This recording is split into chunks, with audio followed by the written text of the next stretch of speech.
وَلْتَكُنْ مِنْكُمْ أُمَّةٌ يَدْعُونَ إِلَى الْخَيْرِ وَيَأْمُرُونَ بِالْمَعْرُوفِ وَيَنْهَوْنَ عَنِ الْمُنْكَرِ وَأُولَئِكَ هُمُ الْمُفْلِحُونَ. Assalamualaikum warahmatullahi wabarakatuh. Alhamdulillah wassalatu wassalamu ala Rasulillah wa ba'd. Saudara sekalian Allah Subhanahu wa taala, ibadah Ramadan atau ibadah puasa yang kita laksanakan adalah merupakan ibadah yang unik. Karena dia tidak nampak di permukaan. Ketika ada dua orang berjalan di hadapan kita, satu di antaranya berpuasa, satu tidak, kita tidak bisa membedakan yang mana yang sedang berpuasa, yang mana yang tidak puasa. Kalau kita ada di ruangan tertutup, kemudian kita makan, minum sekenyang-kenyangnya, sepuas-puasnya, kemudian kita keluar bertemu dengan orang, kemudian kita mengatakan saya puasa, orang juga tidak bisa membantah ucapan kita, pernyataan kita. Itulah keistimewaan dan keunikan ibadah puasa. Berbeda dengan ibadah yang lainnya. Ketika kita sholat nampak. Ketika kita haji, umrah nampak. Ya. Tapi ibadah puasa itu hakikat pelaksanaannya cuma kita dan Allah saja yang tahu. Kenapa ketika kita berpuasa kita tidak berani membatalkan makan dan minum kita?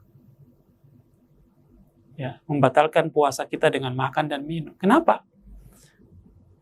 Karena kita yakin bahwa Allah melihat. Walaupun tidak ada orang yang melihat, Allah melihat, Allah mencatat, Allah menyaksikan.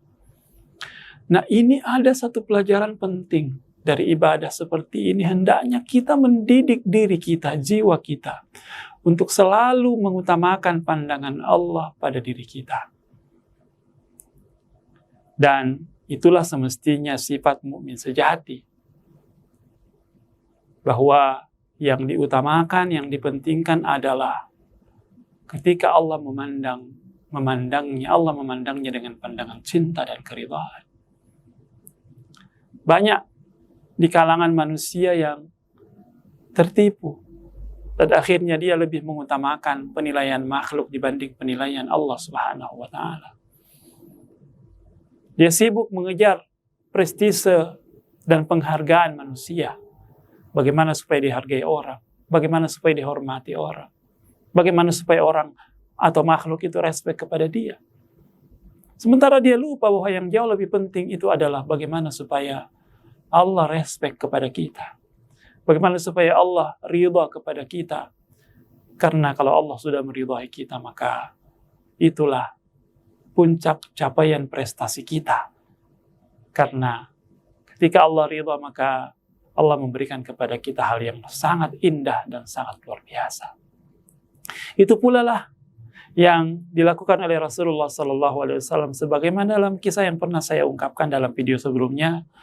Ketika Nabi SAW berdakwah di Taif, kemudian orang-orang Taif itu mengusir Nabi SAW, bahkan melempari Nabi dengan batu, sampai Nabi terluka, baju Nabi robek. Nabi berjalan berpuluh-puluh kilometer, dan dalam perjalanannya itu dia singgah di sebuah tempat berdoa kepada Allah Subhanahu wa taala. Kemudian di antara isi doanya itu, di antara potongan doa yang terkenal yang dicatat dalam sejarah, Nabi SAW berdoa, Allahumma illam yakun bika ghadabun alayya fala ubali. Ya Allah, betul sekarang ini saya dihinakan, saya dinistakan, saya diusir.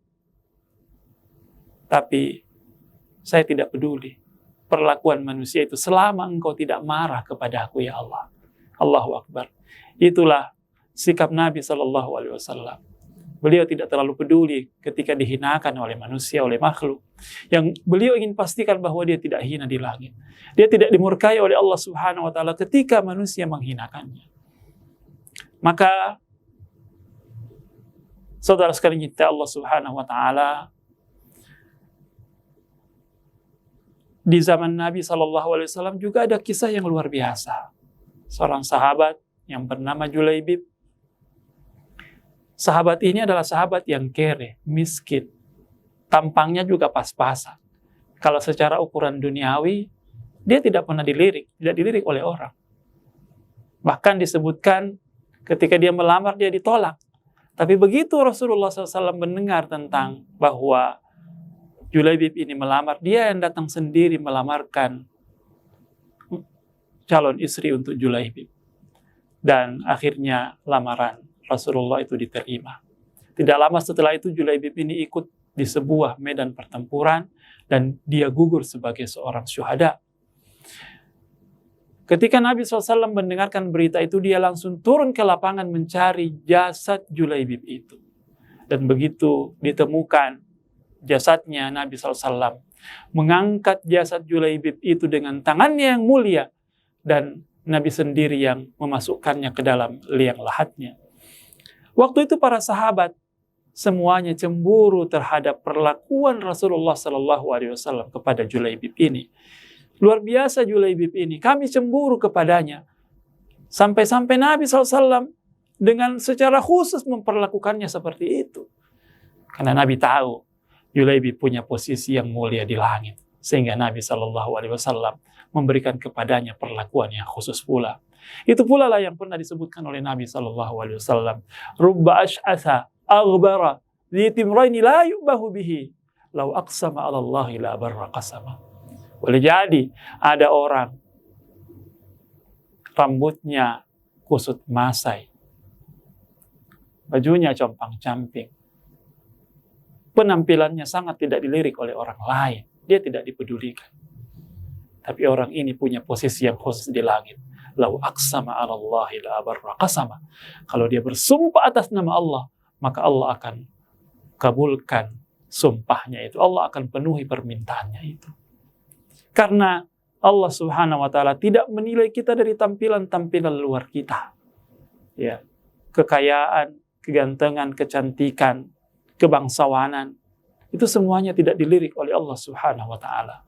Tapi yang menjadi penilaian Allah Subhanahu wa taala adalah derajat keimanan dan ketakwaan. Itulah yang Allah jadikan ukuran ketika menilai hamba-hambanya.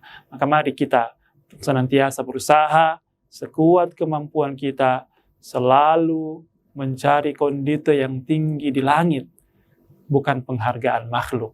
Karena pepatah Arab mengatakan ridwan nasi ghayatul la tudrak.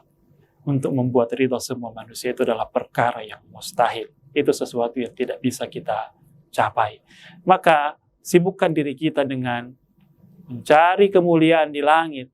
Kalau Allah sudah memuliakan kita, kalau ada manusia yang memuji, alhamdulillah. Kalau ada manusia yang mencerca, kita juga tetap bersyukur kepada Allah Subhanahu wa taala, karena memang yang paling penting bagi kita sebagai mukmin sejati adalah kemuliaan di sisi Allah Subhanahu wa taala. Semoga kita bisa mengusahakan hal itu dalam kehidupan kita sehingga kita menjadi manusia yang beruntung di sisinya. Amin Allahumma amin. Wassalamualaikum warahmatullahi wabarakatuh.